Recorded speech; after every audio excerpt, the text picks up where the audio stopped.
Respected viewer, Saudi அரேபியாவில் இந்த ஆட்சியாளர்கள்லேயே ஒரு மிக சிறந்த ஆட்சியாளர் யாருன்னு கேட்டா ஃபைசல் பின் அப்துல் அசீஸ் ரஹிமஹுல்லா அவரை நான் சொல்லுவேன். இஸ்லாத்துக்காக வேலை செஞ்சாரு. எனக்கு முந்தி இந்த ஆட்சியாளர் செஞ்ச தவற நான் செஞ்சிடக்கூடாது, நான் தவற உணர்ந்து அதை திருத்தணுண்டு வேலை செஞ்சாரு. பாலஸ்டைன் எங்கட ஆட்சியில் இல்லையே, எங்கட கட்டுப்பாட்டில் இல்லையே, அதை நாங்கள் எங்கட கட்டுப்பாட்டு கீழே எடுக்கணுன்ற முயற்சியில் அவர் வேலை செஞ்சாரு. அதன் அடிப்படையில் அவரை கொல்லப்பட்டுச்சு.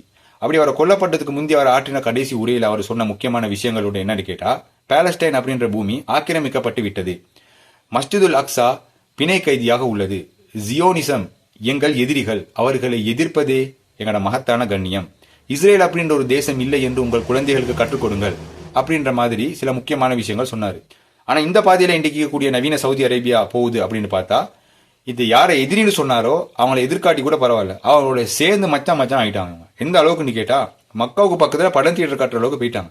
அதுக்கு அவங்க செலவழிக்கக்கூடிய தொகை எவ்வளோன்னு கேட்டா கிட்டத்தட்ட 450 மில்லியன் அமெரிக்கன் டாலர். அது யாரோட சேர்ந்து இந்த மூவி தியேட்டர் கட்டுறாங்கன்னு கேட்டா, அந்த ஜாயின்ஸ்டுகளோட, அதாவது ஏஎம்சி அப்படின்னு சொல்லக்கூடிய ஒரு நிறுவனம், அதாவது அமெரிக்கன் மெகா சினிமா அப்படின்னு சொல்லக்கூடிய ஒரு நிறுவனத்தோடு சேர்ந்து செய்யறாங்க. உதாரணத்துக்கு அராம்கோ, அரப் அமெரிக்கா கோஆபரேஷன், ஜாயின்ஸ்டுகளோட சேர்ந்து வேலை செய்யறாங்க. அது மட்டும் இல்ல, பெட்ரோ டாலர் அப்படின்ற சிஸ்டத்தை இந்த ஜாயின்ஸ்டுகளோட சேர்ந்து செய்யறதுனால உலகத்தில் இருக்கக்கூடிய அனைத்து மக்களுமே வறுமை கோட்டுக்கு கீழே போக வேண்டிய ஒரு நிலைமை வருது. அதனால அவங்க உட்கார்ந்த இடத்துல நின்று வல்லரசு ஆகக்கூடிய ஒரு நிலைமையை உருவாக்கி கொடுத்துருக்காங்க இந்த சவுதி அரேபியா, இந்த அரபு நாடுகள். அதை வச்சு என்ன செய்யறாங்க இந்த ஜாயினிஸ்டுகள், பாலஸ்டைனில் இருக்கக்கூடிய முஸ்லீம்களை மட்டும் இல்லாம உலகத்தில் இருக்கக்கூடிய பலவிதமான முஸ்லீம்களை கொள்றதுக்கு சூழ்ச்சி பண்ணிட்டு இருக்காங்க. உதாரணத்துக்கு சிரியா, ஈராக், இன்றைக்கு பாலஸ்டைன். இன்னும் எதிர்காலத்தில் அவங்களுக்கு என்ன நடக்குமோ அல்லாஹ்வுக்கு தெரியும்.